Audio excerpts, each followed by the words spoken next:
Welcome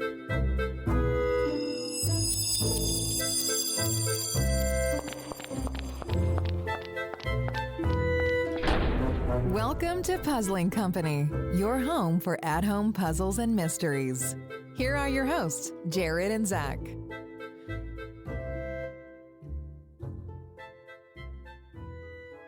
What's up, everybody? Welcome back to another episode of Puzzling Company. Zach, how are you today? I'm doing great, Jared. How are you? I'm going to throw a dose of reality in there for everybody today. This is one of those times when I'm recording and I'm super thankful that we get to record, but life has not been kind in recent weeks, and I am reminded of how good of medicine a game can be to relieve you from kind of the harsh realities that we all experience in our everyday lives. I know we were talking a little bit before the episode, and you've had some stuff going on. I've had some stuff going on, but man, it feels good to just forget all about that for the next hour and just talk about some of the things that we enjoy. Oh, I 100% agree. So if you're out there listening and you've got a lot of junk going on in your life like we do, we're with you. Let's play a puzzle together sometime and just let those things slip away for an hour or so, because they'll always be there. But man, it just feels good to just even talk about puzzles. I love it.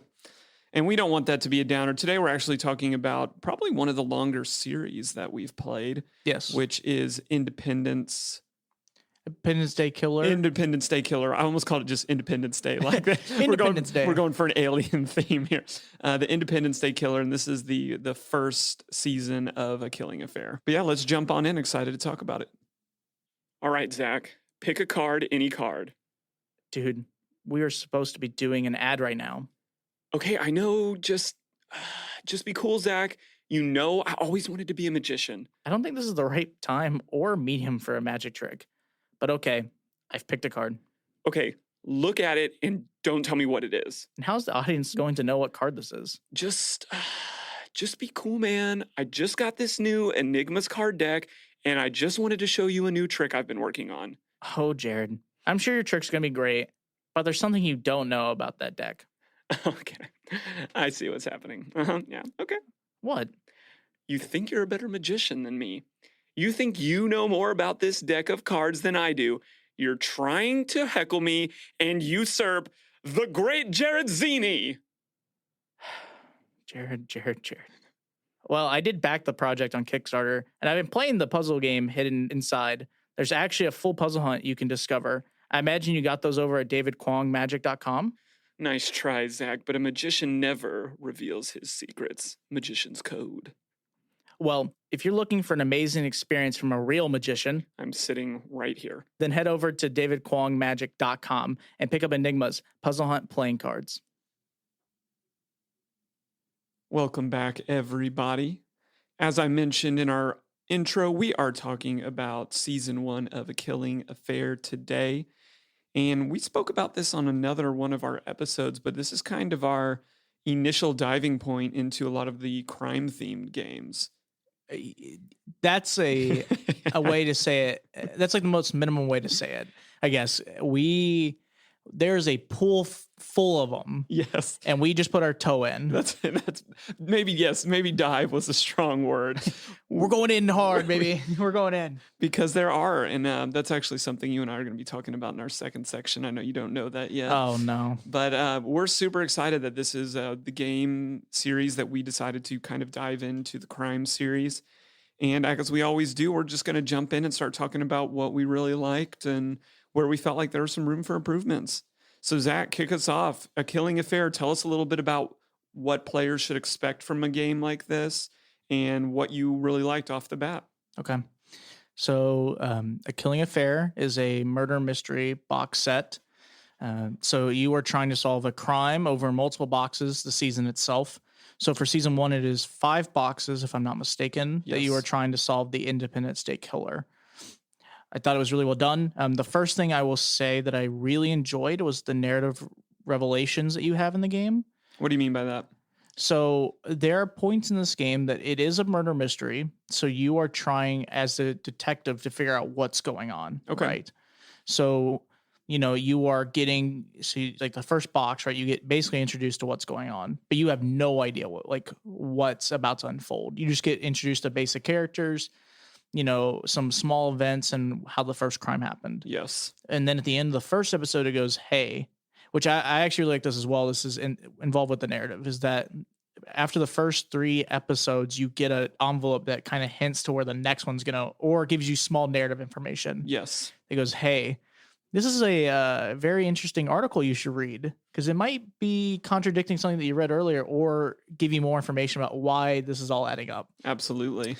So like there's just moments like that where it felt like at small points the narrative kept building, which was fun, but it was never just instantly revealing where I was like, oh, I figured out who it was from episode 1. Yeah, it's not Scooby-Doo. Correct. Yeah, we joked, and we won't spoil any part of who it is or anything like that, obviously. But we joked about who we thought the killer would be a little bit over, but we guessed like all of them in their own ways. But when we did find out, I thought it was really good timing.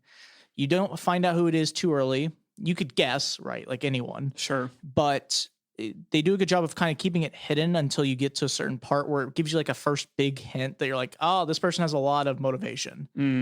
And then after that, the next episode like pretty much proves it. And then the final episode is you like confirming and seeing all the reasons why it makes sense. Yes. But I mean, the narrative, Jared, I don't know if you agree or disagree, but I thought the narrative was really fun. And there was a lot of it over the entire 5 episodes. Yeah, I enjoyed it because one of the things that I think they did really well in that respect is you don't meet the full cast until like the 3rd or 4th box, right? Mm-hmm. Like every episode, you're being introduced to new characters that potentially could be your killer.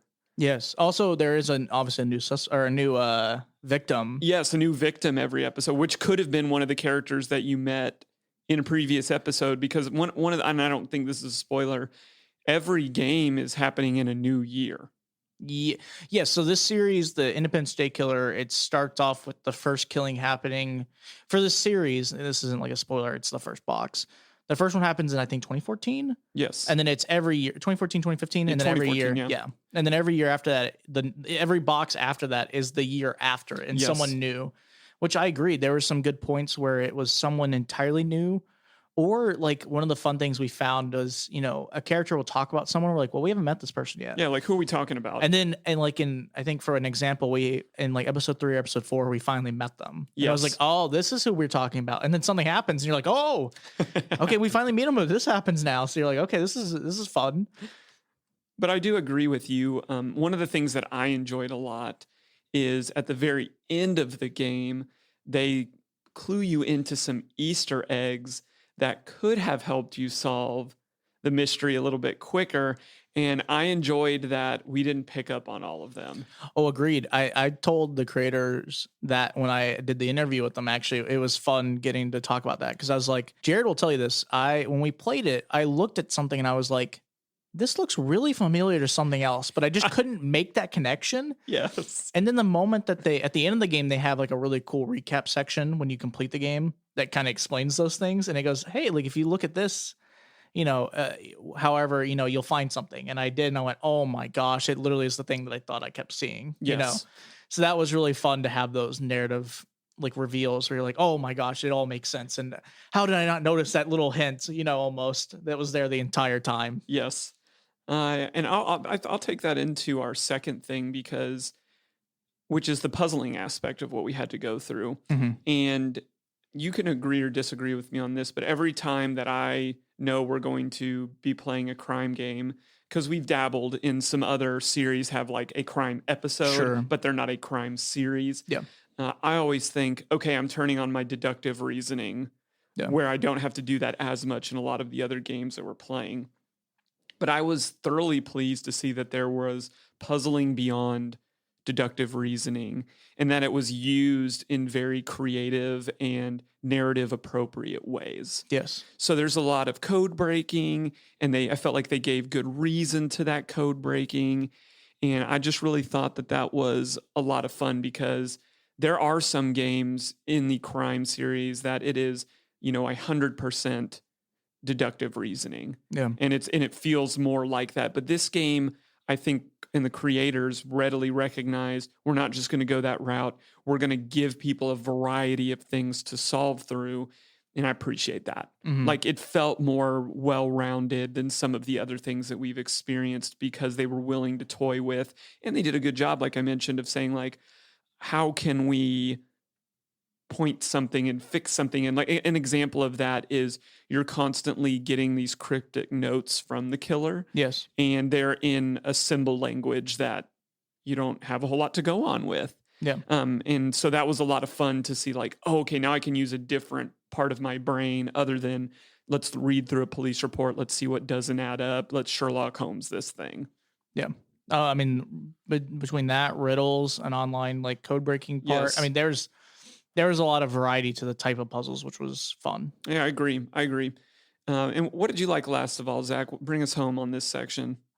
I will say the thing that we liked as well would be the personalized gift they give you.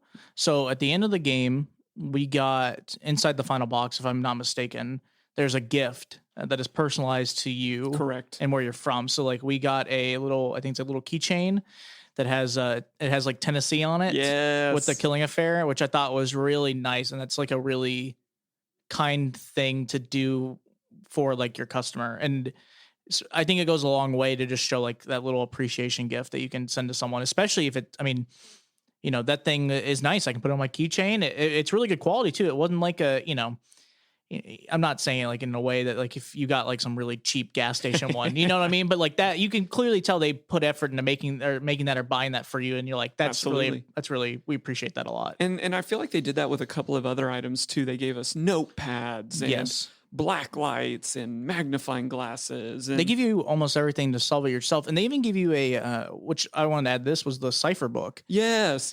Talk about that. Yeah, so they give you a cipher book that explains every cipher, I think, that is actually in the game, which was funny enough because we saw it in the beginning of the game and then we never used it. Yes. But I won't we say, are familiar. Correct. Yes. But it was funny because I went, oh, like I forgot this book even existed after like the fourth box.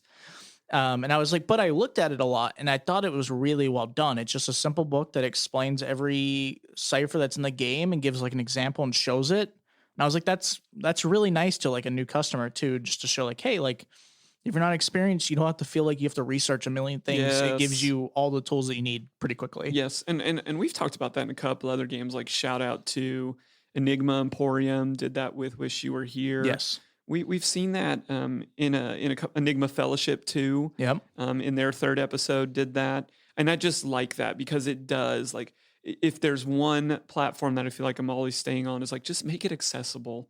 The more accessible this is, the more a broad range of people I feel like they can be successful. And I think A Killing Affair did a good job with that. Agreed. All right, well, let's take us into our section where we talk about where we feel like there could be some room for improvement. And I'll kick us off here. I talked about puzzles in the section earlier, thought it was a great variety. The one thing I felt like needed some room for improvement is on some of the things where we would do something of our code breaking, code deciphering, whatever you want to call it, they were long processes. I'm thinking of a specific instance, and I believe it was either box 1 or 2, that I felt like I spent the majority of the game going through while you solved the rest of the game. And I got to the end and I said, Zach, I got this. And you're like, that's awesome. You're like, and I got this and I got this and I got this. Yeah.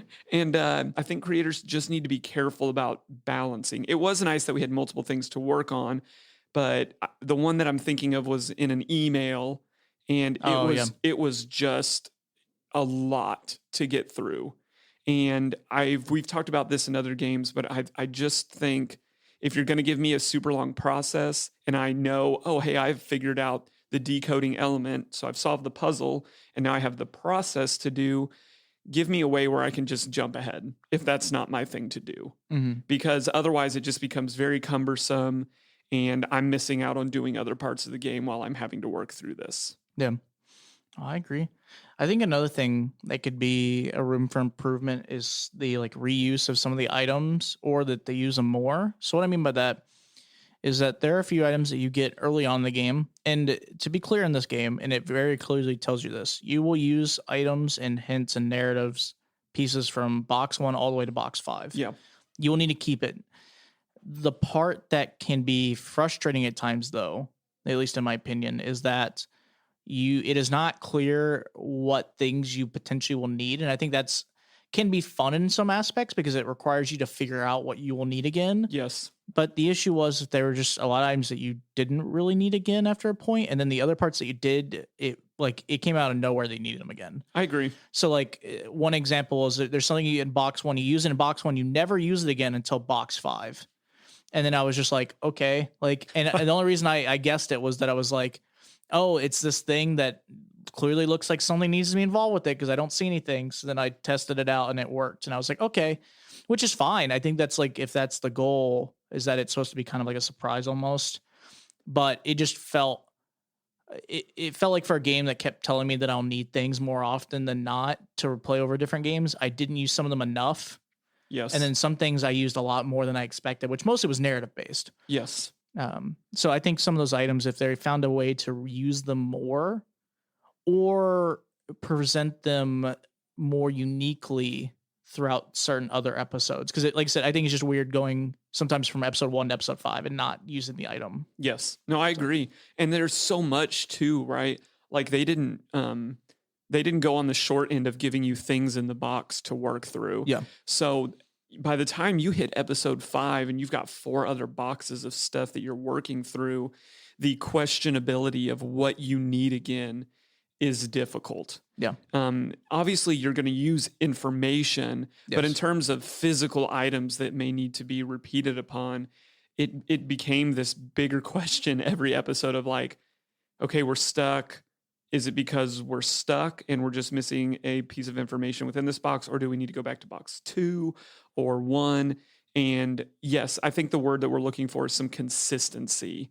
Mm-hmm. Like if every episode we're using one thing from the box before, and that's just subjective, but it felt like they did a really good job on the front end of telling us this is going to happen, but then it didn't really happen that often. Yeah. And I think when we talked to the creator about it, I think they said that we had completed it basically in two afternoons. We played like the first 2 episodes in the same day, and then we played the last 3 all together. Yes. We did it in a pretty good time compared to, I think, to most people, which plays into a little bit. But I think where I'm going off that is I think that some of the elements, we just saw them so quickly that it reminded us. But the other part I find really intriguing, though, is if you played it over a longer period of time, how you would remember to use some of those items again. Like, I think one of the lucky parts is that because we played them so back to back, that it helped us a little bit, but also but I will say, and this is my only critique or devil's advocate for our own point, is that there's actually one really good example of using items from the beginning of the game again at the very end of the game. There's a part that you need to confirm some things. And the way to get that is basically going through every old box. Yes. And it almost signposts you that like, hey, you should do this. Yes. And it gives a good way of explaining it. And I really like that. And then there were some times where that was done in the game, but then like our whole point is that there are points that it clearly doesn't tell you that. So you're just like, oh, you got to figure that out. Yeah. Like I said, are we stuck or should we go back a box? But I will say they're really good about this, they give us stickers so we could make sure we knew which box was which. So they're doing some things to counteract that, but we think there's still just a little more room for growth in there. Mm-hmm. And in our last point that we want to talk about, I think this could almost be an interesting room for conversation because this does bring in some business aspects of it as well. Is A Killing Affair offers this. The entire game is over 5 boxes. Yes. You can choose to buy all 5. Or you can choose to just buy 1, see how it goes, and move forward. But one of the things that I noted after we finished box 1 is I said, I don't know that I would have enjoyed that as just that box alone. You have an objective within each box, which is each box kind of ends with you proving the innocence of a certain number of potential suspects. Mm-hmm. But after we finished box 1, I thought, as a standalone game, like if we just treated the first box in the series as a standalone game, I didn't feel like it was enough. Agreed. I think over the boxes, and obviously this is part of the narrative and it makes sense. I think the boxes get way stronger as it goes on. I agree with that. Yes. Just in every aspect. Like I think the puzzles got better. I think the narrative, obviously it makes sense that the narrative kept revealing itself, so it felt more impactful when you get to the Yes. end. But I think there are points in the very first box that were, I could agree. If you played it by itself, you would be like, okay, I don't know if I really want to play another episode if you only bought them as one. Right. I agree. Like, is that what I'm going to get out of every box? It's hard because I would almost say you would need to buy the first two, because after the second box is when we went, okay, this is where it's starting to build. Yes. Like it's starting to build faster. Yes. And then 3 was like the first episode that, like, for us is when we figured out who the killer was, or at least we started really kind of narrowing it down for us. I was like, oh, this is where the real fun begins. Yes. And then that was a blast. So I think, yeah, I agree. If you were to buy this as just one box and you bought episode 1, there's a chance people wouldn't buy it again. Like wouldn't buy the next one.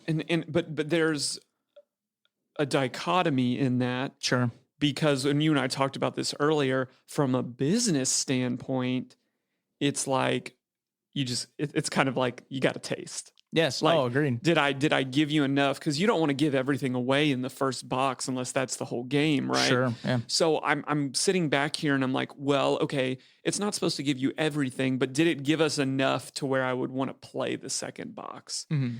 And I think while we're mentioning this in Room for Improvement is, and I think this is for any game that happens in a series, is I think you've got to give people enough of a reason in that first box to want to pick up your second box. Agreed. Lead not with the greatest game of all, but lead with just like a really, really strong game that leaves your player wanting more. And I felt like after box 1, not after the entire series, I enjoyed the entire series, but I felt like after box 1, I felt like, is that all we're going to do every episode? Because it didn't feel satisfying enough after box 1. Agreed. I think one of the things that would be interesting to know, or like, well, and I don't have a perfect answer for this, right? Because I'm not the creator, but what I find interesting is what they could have done in the first episode to make it more impactful, that you'd want to play it, like, or like, want to continue off just one box. And I was like, my only suggestion maybe, or what I thought of, is that you really can't change all the stuff you gave, because like you say, you can't just give them everything in the first episode. Right. But I think if you gave them almost the narrative hits of episode 2 and episode 1, because I think the narrative hints in episode 2 aren't crazy, but are enough that you go, oh, okay. Like, the first episode's kind of like not as big of hinty because you're just trying to learn characters. Right. It's like setting the scene. And then episode 2 is where you start actually getting hints of like, okay, things are bigger than you're noticing. Yeah. And I think if somehow they were able to make that narrative hit in the first episode, then I would have been like, oh. So maybe that's more hard. Like maybe leaving us on a twist. Or like a bigger, or like on a big, like a cliff or something like that. Which I think is hard. That's not something easily to accomplish in a 5 series thing they do on episode 1. Yes. So I think it's a thing that you're asking for a lot, but I think that's what you need, something bigger almost to entice people. Like to if they only bought one box, to move to all the other boxes. To move to the other boxes. Yeah. So I think there are room for improvement, but overall, like we said, once you get into the meat of this mystery and you are understanding what you're receiving every time, because there is some consistency to that, it was kind of fun. It was really enjoyable to by box 4. It's like, okay, you take the case file, I'll take the objects. Yep. And we're kind of going at it. But overall, I think this is really enjoyable. If you're a crime fan, I'd say definitely give A Killing Affair a chance. Agreed. It may be your vibe. It may not be your vibe. And we're in the midst of playing some other games, and it's fun to see how different people are approaching these type of things. Mm-hmm. But that's all we've got for this section. Hang around. We're coming back with Puzzles to the People here in a second. Solve puzzles, write reviews, win prizes. It's time for Puzzles to the People. Zach, I'm so sorry to hear about the robbery at your house last night. Are you okay? I'm fine. But Jared, literally no one broke into my house last night. But I do feel a little upset because you did stand me up for game night. Okay. Your text literally reads, "break in tonight!" ! Jared, that's literally the name of the game. It's a really cool new concept where you're trying to solve puzzles to break into the game instead of out of it. All of their games follow really cool narratives about real life places. We really should have people check it out in our show notes to get details on where they can pick up this game. So it's called Break In? Yes, it's breaking in, not breaking out. I'm sorry. It's okay. Well, welcome back, guys, to Puzzling Company. We are now in the section that is called Puzzles to the People. In this section, this is kind of an area where Jared or myself kind of ask questions to each other, and we kind of go back and forth and discuss certain topics or questions that are either asked by like the community, or Jared likes to spice it up a lot. Love the spice. I know you do. And ask me questions that I'm never prepared for. So this will be a blast to see. I'm by his face. You can't see it. It's the chuckle. I am assuming you have questions prepared for me that you have created. Oh, absolutely. Oh, geez. No fill in the blank this time. No. Okay, good. I'm glad with that, actually. All right. So I want to in this section dive in. As we mentioned, we're going to be on a little bit of a kick in the crime world, but I want to talk about that. And my first question to you is, in your opinion, what is so engaging about the crime genre? Because I think if you looked at the world that we cover, a high percentage of it is crime games. It could be, crime is a very broad theme, but why is that? Why is crime so engaging of a genre, especially in the puzzling world? It's an interesting question. I think there are 2 points to it, and I could be wrong, obviously. I think one of the first points is that it's a deductive reasoning style. I think people like playing the detective and trying to figure out and puzzle all the pieces together and go like, okay, well, why would this person be motivated to do this? And I know that's like with like TV shows specifically, and I'm not talking about like puzzles, but I just know like people like that aspect of like trying to figure out the murder. I think the other part is that the narrative point of these types of games is more, I don't know the right word. I'm going to say emergency, but almost like you have to solve it quicker. You feel like it's more on the line. Urgency. Yes, correct. Urgency is a great word for that. But the urgency for these types of games is just all time high. You're going into a thing and it's like people are dying. You must figure out what's going on now. Yeah. And you're like, okay, now time for me to do my Jimmy Neutron think, or like play my Sherlock Holmes detective style games. And I think people enjoy that puzzle of trying to figure out who did it and why.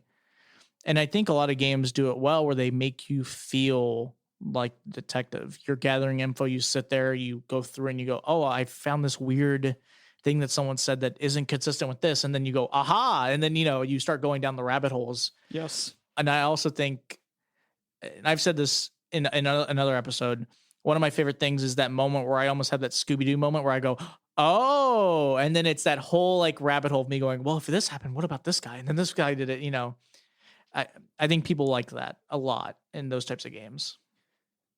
I agree with you.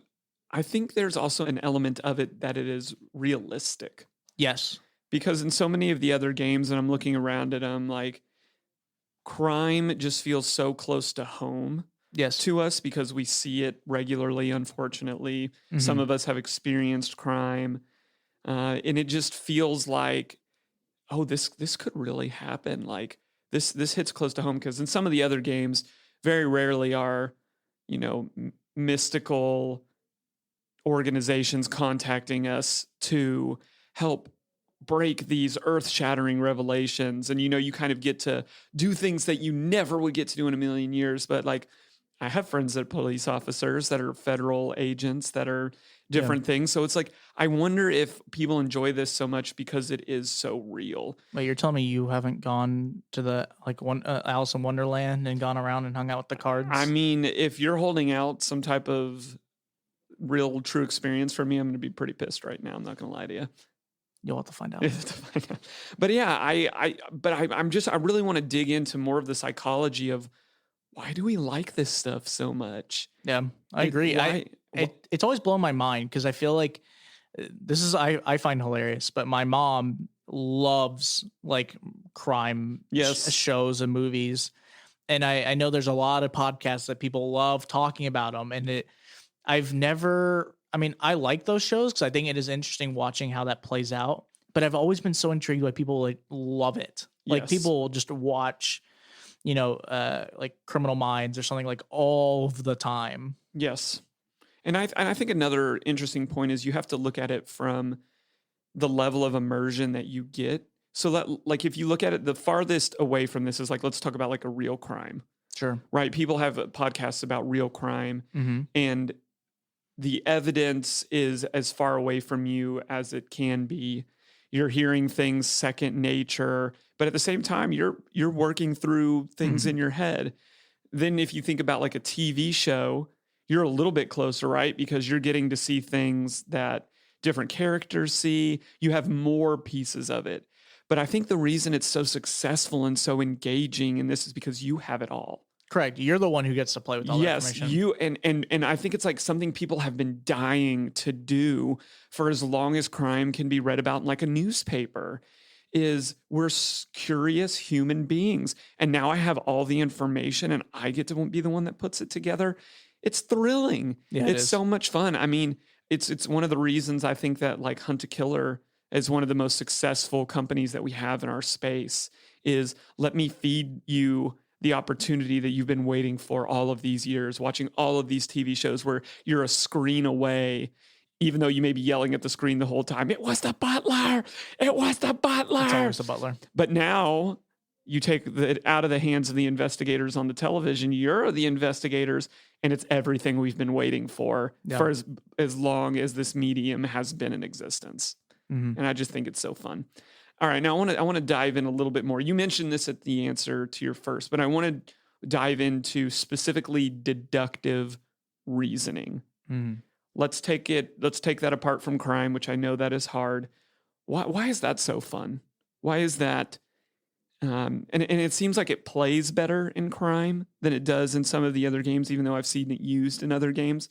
Why do we like deductive reasoning as puzzle people? Ooh, okay. I think people like it because it involves you thinking about it on multiple levels to try to correlate pieces of information. It's almost like it's its own test of you figuring out and gathering info, but then layering it on top of each other to see if it makes sense. That was beautifully said. Like I think that's one of my favorite parts is when you give me a bunch of info and then it's my job to go, okay, why does this make sense, but this doesn't here? You know, and like you said, we do this with other ones where there are logic puzzles that are kind of like not the same, but almost where you're given info and you're like, okay, well, if that's true, then this isn't, you know, right. Or if someone goes, yeah, I was at the scene of the crime and there's a picture showing they were, but the other person said they also were. And you're like, okay, well, they clearly weren't, you know, like, and then you also have information of this person doing this, you know, at this time, you know, it's that fun trick in your head where you start mapping it out and you go, okay, now it's time for me to really figure out, well, if they're there, then they really can't be at this location this time. But if this person's doing this, then their motive would be here. I think that, like you said, that multi-layering of information is fun to try to solve. Yes.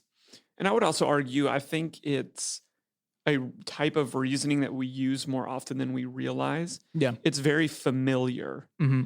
And I think when you amplify what you get to use something that you're familiar with, then it just becomes like a little more fun. You're like, oh, Yeah. I do this every day. A lot of us use deductive reasoning in our home lives, work lives. And it's fun to get to put that to use to something that is maybe whimsical versus our job. Agreed.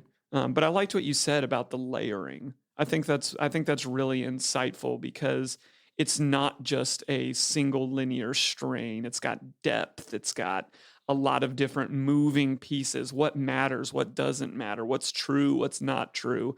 That's what these games are all about. Yes. And it's fun to play a part of that. All right. Now I'm going to flip this on its head for you. Okay. What are some of the shortcomings of the crime genre, in your opinion? I think uniqueness. I think at some point you kind of run into the same story over and over. And I think obviously you can find ways of making that narrative hit different. But, you know, I haven't played many crime solvers yet, so I really have no actual opinion in the space yet. But I know from like shows and stuff, right? There's tons of different crimes, which I think is the unique part. Yes. That you can make that build, but at the end of the day, it's almost like my issue with movies and shows like them is at the end of the day, the formula is the same. It's just a different act. Yes. If that makes sense. Like you know, when you watch Criminal Minds, like how the show's going to go. And obviously that's different. That's a show. But what I mean is that crime solver-esque thing is the same thing over and over again. It's just now a new crime with different information and how it's presented. Yes. But generally it ends the same way of you getting information, you figuring out who's right or wrong, you solving it, and then you winning. Yes. And that's it. There's, now there could be games where you potentially lose, and I think that would be an interesting aspect and stuff like that. But I think the formula is the same, if I had to guess, in most, like that same style or timeline of how events unfold is the same. I think that's really it, though. I think the uniqueness part of like the different types of crimes and other things can be done well. But yeah, can't think of anything else. No, I agree with you. I think that the formula does repeat itself quite a bit.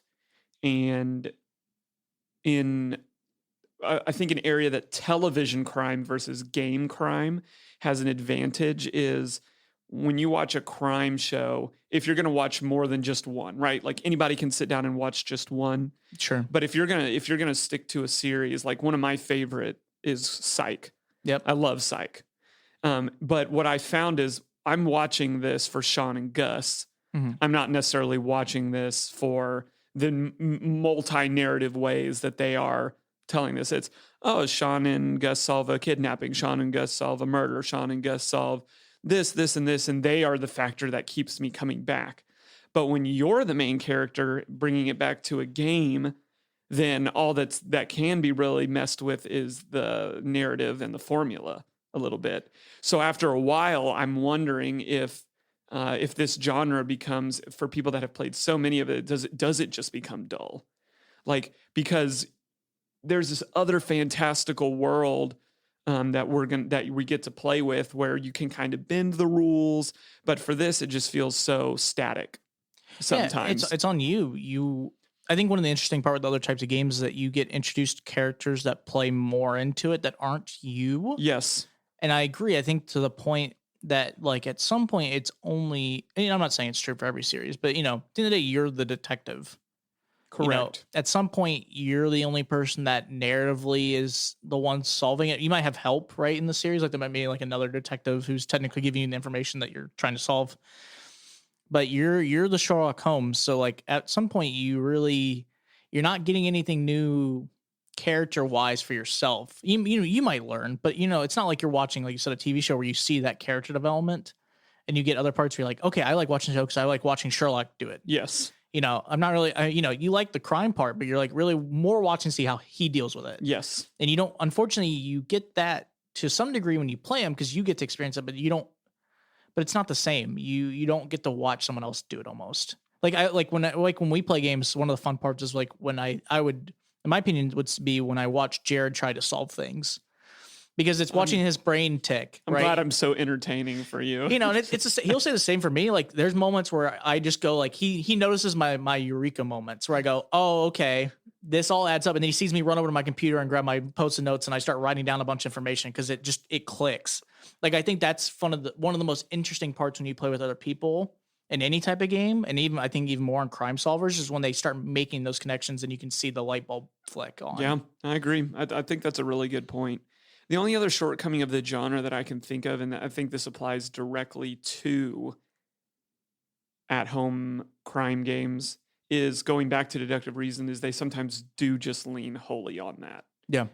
And that's fine because that is the natural form of information processing and eliminating that we're going through. Mm-hmm. But just to give a shout out to A Killing Affair, I was glad to see a variation of puzzles well used in the form of the narrative. Agreed. But just in dealing with some of the other ones that we've had, just like an episodic crime, not like a series of crime, it does feel like you are relying too heavily on deductive reasoning, sometime with not enough information. And I feel like that's where the genre can get a little stale. I could also make that point towards normal crime, like in other shows and other medias of crime. I think one of the this is a really far-fetched analogy, but I'm going to go like Batman, and I'm going to go the Riddler.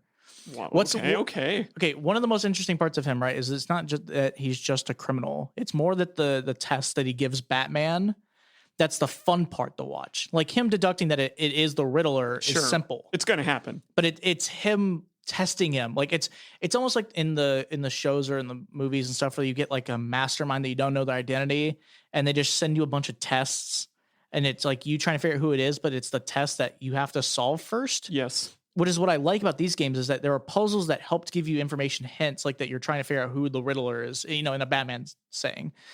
I think some of the best villains are ones that aren't just deductive reasoning. They give you hints and like puzzles to try to solve to help. Like they want you to figure out who it is because that's their fun in it, is that they're like, I'm the bad guy. You must figure out who I am almost, but I'm going to give you like small things to point you towards that. I think that's a great point because we love the villain in crime. Yes. And that didn't happen necessarily in what we played in Independence Day Killing. Well, not in every crime do you like the villain. Right. But that is the element that we like. Correct. In most, I'm going to, this isn't the same thing, but like superhero or any type of those shows, you enjoy the villain because you like the chaos they bring, but also they usually have a reasoning. Yes. So like why you liked Thanos and the Avengers, or if you like the Joker, the Riddler. Sure. Or yin and yang. Or yin and yang. Yeah. Like there's that fun of knowing the opposite and figuring out like why they do it and like the fun they have and trying to present, I think one of my favorite versions of that is, I think it's, what's that movie called? The one with Bruce Willis. Is it Unstoppable? Unbreakable.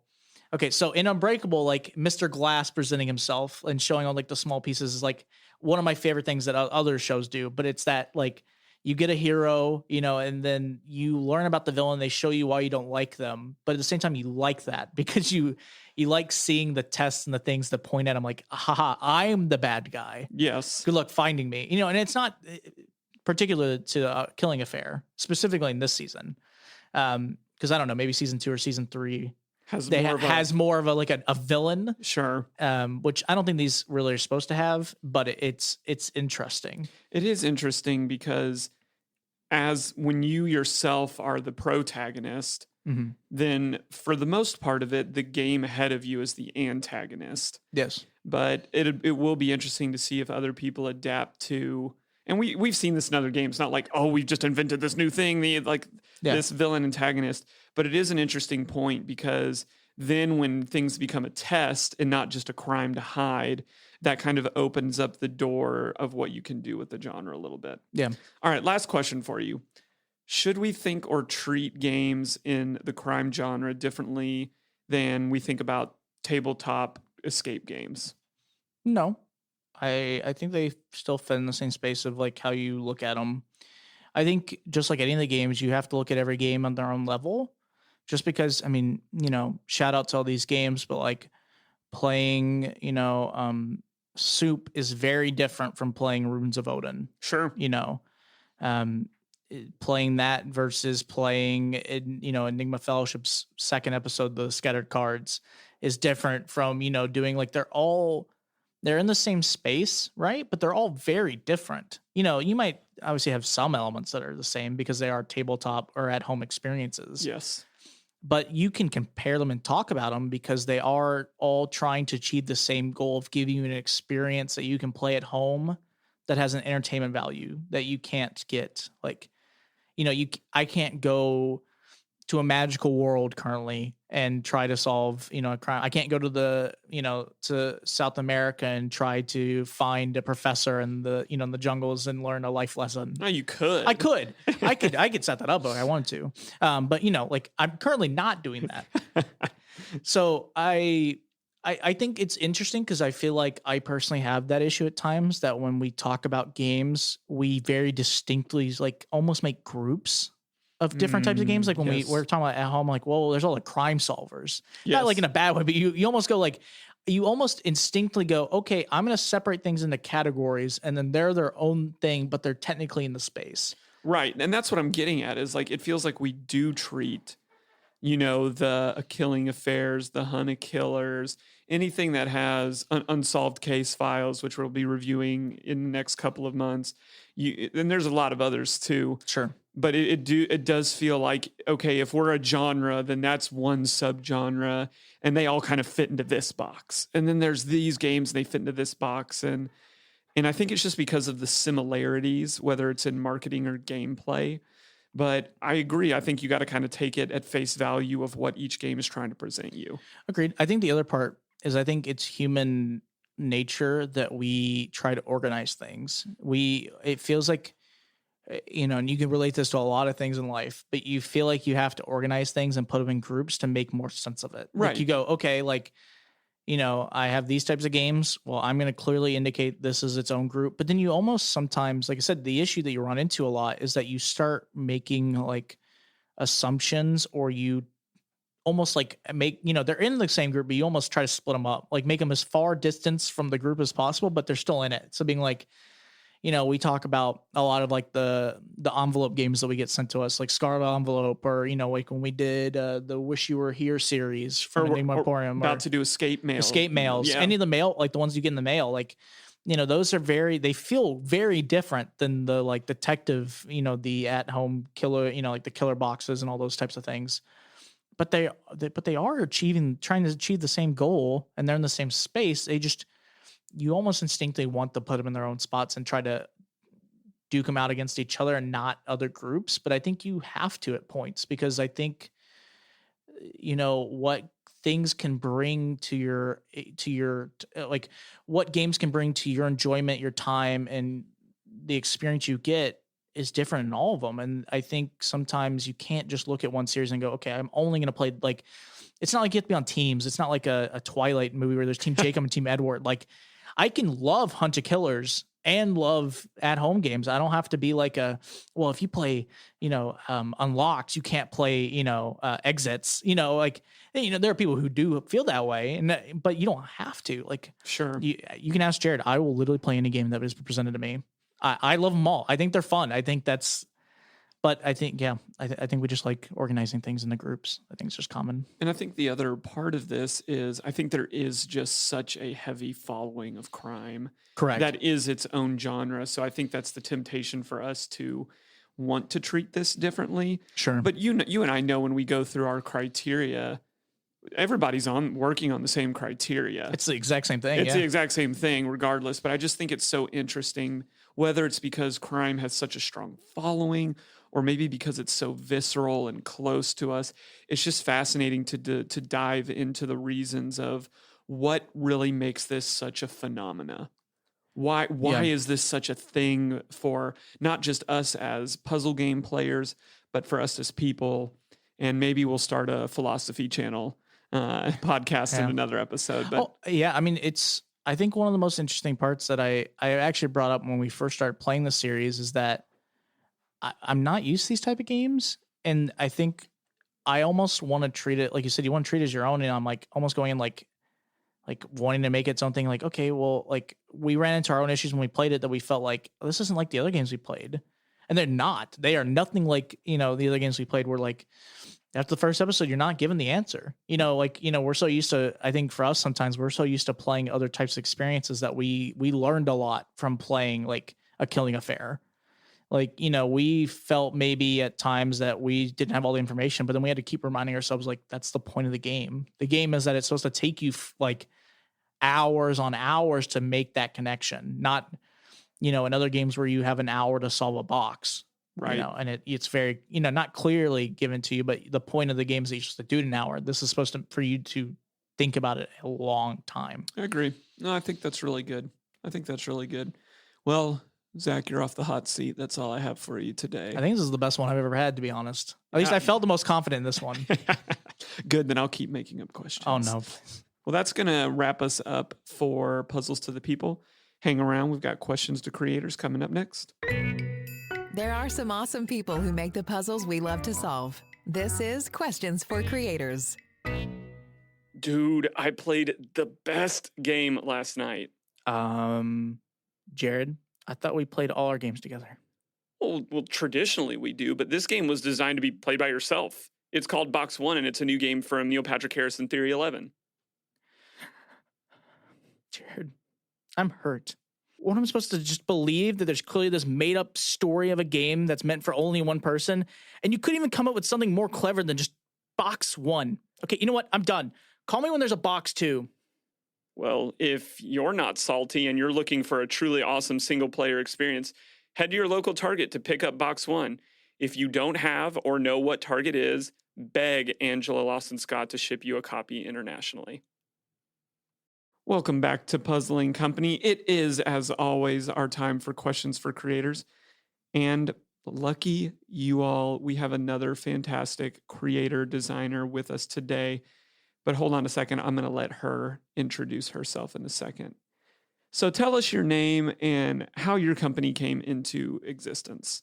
My name is Shenandoah Million, and I began writing for A Killing Affair and created A Killing Affair. It'll be a year and a half, I believe now, ago, because I played a few games and thought I could do better. I've learned a lot since then, but that's really as simple as it is. There wasn't just I like to be, I'm a big DIYer, so I like to craft and create and write and put things together. And it's always been a good outlet for my other position. And once I started digging into writing, I just dove in and had a blast.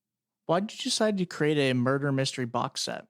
I wanted to come up with an investigative style where players had the ability to play a game that was structured as if they were a detective, not as if they were just a brother of somebody or a sister of somebody receiving a mystery, that it was more on a detective style, kind of how they want to become a detective and be able to create that feeling of I'm really on the police force and I'm really part of finding the criminal and getting justice for the person who's murdered or missing or damaged or whatever the line might be. So I like that style.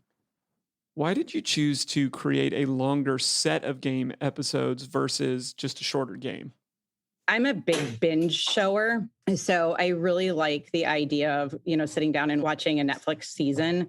And, you might watch 3 seasons of the Ozarks. And, some people like to watch it over the course of 6 months and some people to watch it all in one night. So I like the concept to being able to, hey, I want to piece together this game that is going to feel like Netflix. So instead of sitting in front of a TV or in front of your computer and playing games on your computer or in front of the TV and watching TV shows, I feel like it was just a really great way to get a family or a couple friends or yourself off of the computer. I know there's some computer element, but majority is on paper and in the box, to get off the computer, off the TV, and still get that entertainment that you get without going out to the bars or to dinner, and have that opportunity to continue it and continue the conversations and keep it going throughout a period of time. So the murder board style that build off of each other. What goes into creating a narrative for you and your team? We have our little, my partner calls it DOA-isms, if you will. We have these little things that we'll go through. We start with what we call the real. And as we create the story, we like to start with the person who has been wronged or is in the wrong. And we start there and kind of develop why would he or she murder this person or these people? And then we build off of that and start that storyline. So a lot of the other pieces of the puzzle, so the backstory, the real is where we base everything off of. And then all the fluff and the stuff that other game players might call red herrings, I like to call them just part of the story, are built in as we go. Or in some cases, we might have 2 or 3 storylines that are built in and we fill in the gaps in between. So we use lots of drawings and we have lots of powwows in front of our whiteboard and move things around and play around, and it evolves over time. We put together, by complete luck, a really great focus group that they receive an episode and play the episode and tell me their theories and their thoughts and their process. And over that period of time, the game evolves so much by the time it actually goes out. So it's really neat to see the change in the process of where we start with what we call the real. And then we also have to come back and say, okay, what are we doing? Because we get lost in the story too, just like everybody else does. There's times we'll sit down and write and I'll be crying because I'm, in one case we have a wedding that goes bad and I'm writing her story about the wedding and I've got tears coming to my eyes because the characters just really come to life for you a lot. It's kind of neat. How does puzzle creation factor into creating an episodic experience? Each season has been a little different. So for me, the first season really started with the puzzle came after, or I should say the puzzle was part of the process. And then in the second season, the puzzle came first, and then the story, we found ways to make the puzzle fit. We're trying to do both in this scenario. So we're creating a storyline where the puzzle is coming after the story and is part of that. Okay, why would there be a conversation that would be coded in this scenario, and why would it be coded, and how would it be coded? So that, just because we know so much more than we did when we wrote season one. Season one was, well, here's a really cool puzzle. How do we fit it, right? Where now it's more, okay, let's make it flow better. And I feel like we've done a good job, and we're creating a better job at that. Maybe some players feel differently. Everybody is so unique. Everybody's so different in what they love and hate about each game that they play. So, but they're all a little bit different. So, what are the future plans for Killing Affair? Well, I know if you're playing, you can see each season in their titles. So the titles have a lot to do with, obviously the second with Playing with Fire is about arson, and an arsonist literally wreaks havoc in Lovely City. So it's a neat, completely different. I don't think I've ever seen anything done like that in any of the games that I've played anyway. I mean, and there's so many different ones, so maybe I just haven't come across it. And then the season 3 is about missing people. So it just kind of takes another twist on more of a play of time. You're playing against the clock a little bit, and adds a little bit of excitement as you kind of are transported back into time, into the mystery, versus you're playing in that specific game and you're a murder that hasn't been solved in the past. So it's a little bit different that way. Season 4 is going to be holiday game and a 1-box game. So our goal is that it's an elevated game with a little bit higher of a cost, but it is 1 episode, not multi-episodes. And that will wrap up our Lovely City series. We have other series that we're planning on spinning off, and we're really excited about them. So we're looking forward to finalizing Lovely City, but the details of that we're not ready to share yet. What games are you playing? What else have you been enjoying? What should our listeners definitely check out, obviously, besides A Killing Affair? Currently, right now I'm not playing any. We're writing a ton. We try to stop and play. The latest one I picked up was the full deck. And I know you guys just a review on that one a lot. I didn't finish to me, I look at it like there's 3 parts. I got part 1 done. I got part 2 almost done. I feel like I got it done, but I felt like I missed something there. So I'm still not done. And then set aside, I haven't gotten to part 3, but I really enjoyed it. I thought it was a ton of fun. It was probably one of my top favorites. And prior to that, we just did box 1, and I was just really I was blown away by how it surprised me, because usually there's no surprises. The games are like, oh yeah, obviously there's something inside the box, or or hiding under the trap door of the box. There's certain things like that. You just kind of, after we played 3 or 4 of them, we've seen it already. We've seen the UV lights and whatever other surprises that are in the boxes. So it's neat when you get a couple things that you're just like, holy shit, I didn't expect that at all. So, and I felt like box 1 did a lot of surprises for me. I suppose you got to beep out the sorry twice. Well, Shenandoah, thanks so much for being with us today. Yes. If you're interested in picking up A Killing Affair, you can head over to akillingaffair.com. Don't forget that A at the beginning. And they've got a couple of different seasons out right now. And it sounds like, according to Shenandoah, some really cool stuff coming out in the future. Yes.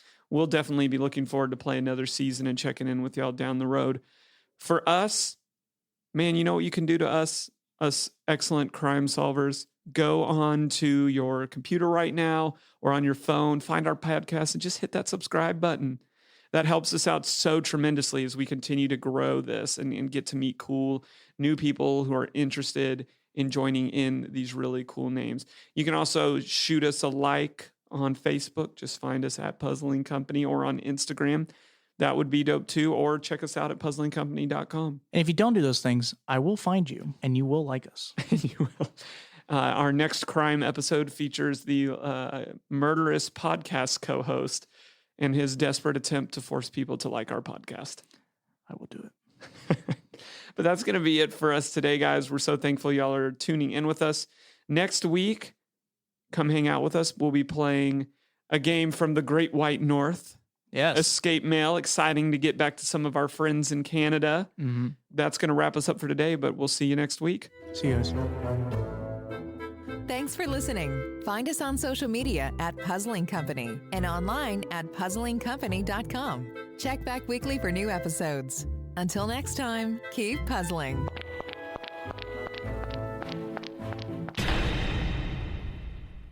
This has been Rogue Media Network Podcast.